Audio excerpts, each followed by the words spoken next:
Okay, hi, I'm Sue. Hi, I'm Craig.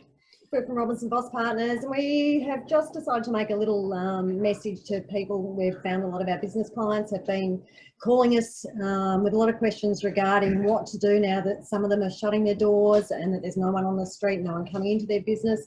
They're concerned about their cash flow and they're concerned about certainty going forward. So we're fortunate enough to have Paul Burness with us. He's a partner at Worrell's Insolvency and Forensic Accountants. And this is his area of specialty. So we're just going to, hi Paul, how are you? Well, thanks Sue, how are you? Very well, thank you. Thanks for joining us. Thanks, Paul. Pleasure. Okay. Just a couple of quick questions to get started. What should business owners be looking at as being the warning signs or something that bothers them, that's keeping them awake, that should prompt them to seek some further advice? Look, I think it's things like not being able to pay creditors, getting demands from creditors, not having a good steady cash flow coming in. Those sort of immediate warning signs are usually the first ones we see. Yeah, and so the things that they should do when they're starting to see those signs is perhaps maybe get some proper cash flow forecasting in place. Absolutely. I think cash flow forecasts are critical and realistic cash flow forecasts. So I think ultimately people need some assistance with that. Yep. So they look probably first to come to us for that kind of strategy. We can assess the situation and maybe put them in touch with you if need be. Yeah, most definitely. So I think the first port of call should be you guys. You can help them and sanity check a cash flow with them. And it's really then if you see that there's critical issues that you might want to have a chat to me. Yeah, okay. What practical strategies do you put in place for people who are in that situation?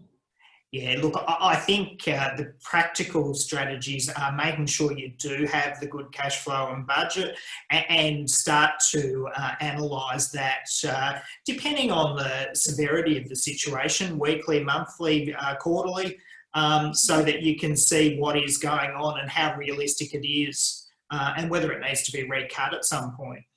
Yeah, so contacting you doesn't mean it's the end of their business. It's another strategy to help them survive. Yeah, absolutely. And, you know, I certainly saw a potential client this morning who doesn't need me at all. What he needs is a good, solid cash flow and a plan moving forward. Yeah, fantastic. And then any tips at the moment, Paul, just to help with the businesses get through these challenging times? Certainly having a good look at what is necessary expenditure and what's not. Probably keeping an eye on the marketing and not dropping it off altogether. And certainly negotiating with any of your key suppliers if the need arises.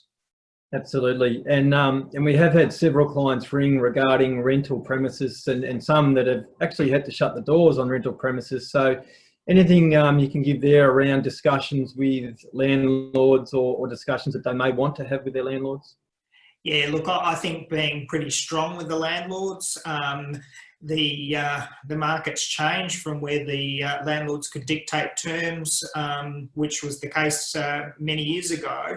But also probably having an open dialogue with the landlord and making sure they're upfront about it. I think the last thing you want to do is go to the landlord when you're a long way in arrears. If you go to the landlord up front, I think you've got a much better chance of getting a good rapport with them. Yeah, indeed. And finally, did you want to make any comment around just the changes to the bankruptcy laws at the moment, insolvency and the statutory demand situation? Yeah, look, there's been a lot of changes come in a very short space of time. So certainly with the demands, it's going to be much harder for a creditor to bankrupt somebody or wind up a company. There's also the effectively a moratorium on insolvent trading, which I guess you could say it was almost a knee-jerk reaction from our government, but it does give business owners a little bit more certainty with their personal position going forward.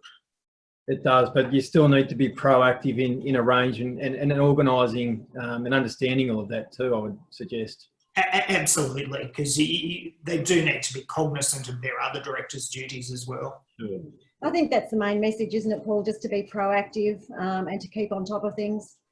Absolutely, Sue. That makes very good sense. All right. Thank you very much for your great advice, Paul. Really appreciate your time. Thanks, Paul. Thank you. Thanks very much, guys. See ya. Bye. Bye.